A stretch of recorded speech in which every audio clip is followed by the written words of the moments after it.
Olá, eu me chamo Dariel E eu me chamo Felipe. e esse é nosso trabalho da disciplina de Sistemas Microprocessados, ministrada pelo professor Ricardo Jardel, no qual elaboramos um projeto sobre o robô de pulso, que consiste em um robô que simula o pulso e o antebraço humano. Em adição a projetar o robô, a gente também integrou o robô a uma impressora 3D e um controle de PS4 para mostrar um exemplo de uso. O firmware foi desenvolvido para o STM32F103C6T6. O principal destaque desse código é que, para fins de aprendizagem, nós não utilizamos a camada de abstração de hardware fornecida pelo software STM32CubeMX. Ou seja, tivemos que configurar todos os registradores manualmente. Além disso, também foi necessário criar um linker e um código de inicialização praticamente do zero.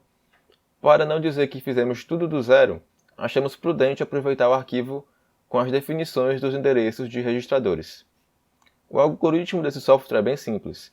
Quando o robô recebe um comando via serial, ele vai executar a ação necessária, mover os motores, configurar a origem das coordenadas ou realizar uma leitura de corrente. Vou começar mostrando um pouco do linker. Pode-se ver nesse arquivo que começamos por definir o tamanho e o endereço da RAM e da flash. Em seguida, definimos as seções, que consistem em vetores de interrupção, o programa em si, dados de variáveis somente leitura, dados de variáveis comuns, tamanho e endereço da pilha, entre outros. Agora podemos ir para o Startup. Nesse arquivo, definimos os vetores de interrupção utilizados. Isso inclui a função que o processador chama na inicialização, que no nosso caso é a resetHandler.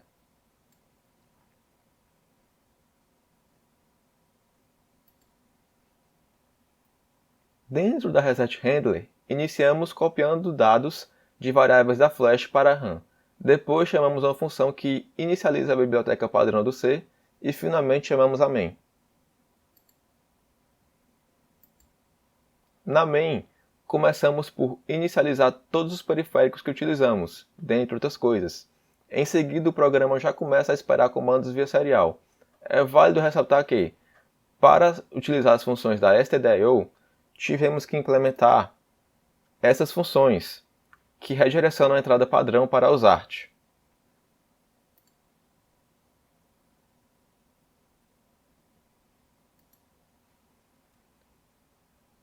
Aqui, utilizando o timer como exemplo, veja como ocorre a interface com o hardware sem a HAL. Inicialmente, habilitamos o clock para o timer 1 no registrador de clock controle, RCC. Depois, resetamos o contador do timer. Configuramos o prescaler. Configuramos o registrador de auto-reload. Habilitamos a interrupção. E finalmente habilitamos o timer. Agora, a cada 2 milissegundos, vai ocorrer uma interrupção e essa função responsável por mover os motores e realizar medição de corrente de forma não bloqueante será executada. Dessa forma, tudo o que o laço também precisa fazer é decodificar os comandos e ler ou escrever variáveis. Temos o esquemático simplificado elaborado no Proteus. Primeiramente, observamos o microcontrolador STM32F103C6. Ao seu lado direito temos o cristal de frequência, o qual é composto por um cristal e dois capacitores de 1 microfarad, o qual foi configurado a 72 MHz. Temos um terminal virtual, responsável pela inserção dos comandos e obter o movimento dos motores. Além disso, temos também dois amplificadores operacionais, um para cada motor, 6 resistores, 3 em cada motor, e dois drivers, um para cada motor, além dos dois motores de passo conectados a uma fonte de alimentação de tensão constante de 5 volts. Ao executar a simulação no Proteus, obtemos o terminal virtual, no qual é possível inserir até 3 comandos. Estes comandos serão detalhados posteriormente, mas eles são responsáveis por permitir que o robô de passo se mova modifique sua posição inicial de referência e exiba a corrente elétrica existente em cada motor. Executando o comando que permite a exibição da corrente elétrica de cada motor, obtemos que atualmente cada motor possui 36 mA. Efetuando o comando que permite o movimento de cada motor, notamos que cada motor efetua pequenos movimentos, onde na prática é resultado da média desses pequenos movimentos. Além disso, no circuito do contexto real, observa-se a existência da Blue Pill de dois drivers ULN 2003A e dois amplificadores. Observa-se claramente também a existência de um número maior de resistores, tendo em vista que nesse circuito utilizou-se de associações. E podemos também notar a presença dos dois motores conectados de tal modo que permita a execução do movimento que repita o braço e o antebraço humano.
Bom, pessoal, agora eu vou dar uma explicada rápida sobre como funciona a comunicação do robô com o computador.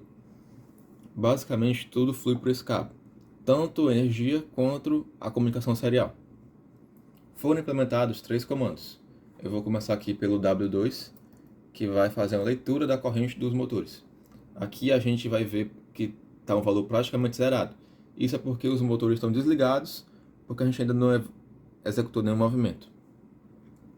Se a gente der um W0, que é o comando que vai mover o robô, por 45, que é rotação e o ângulo do braço,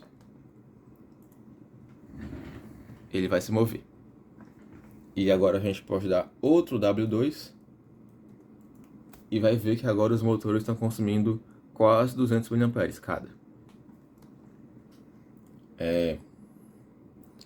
A gente pode dar um W0 para a origem de novo, porque a gente trabalha com coordenada absoluta.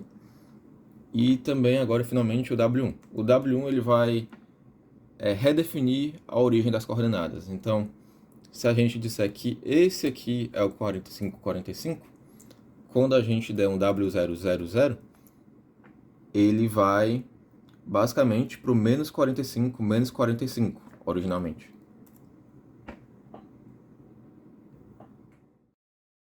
Além disso, utilizamos um script simples em Python para controlar a impressora 3D e o robô de passo por meio de um controle de PlayStation 4. O mapa a seguir descreve os botões existentes no controle e dentre estes utilizamos o botão L2 para movimentar a impressora no eixo Z para cima, o botão R2 para movimentar a impressora no eixo Z para baixo, o botão L3 para movimentá-la tanto no eixo X quanto no eixo Y e o botão R3 para movimentar o robô de passo tanto referente à sua rotação quanto ao seu braço. Aqui também temos o código que permite executar o script, bem como as referências. Além disso, Também elaboramos um modelo 3D do projeto que permite enaltecer os detalhes do robô de passo. Desse modo, temos aqui elaborado no OpenSCAD, renderizado, e também aqui o impresso em 3D, feito para a execução do circuito, além das referências.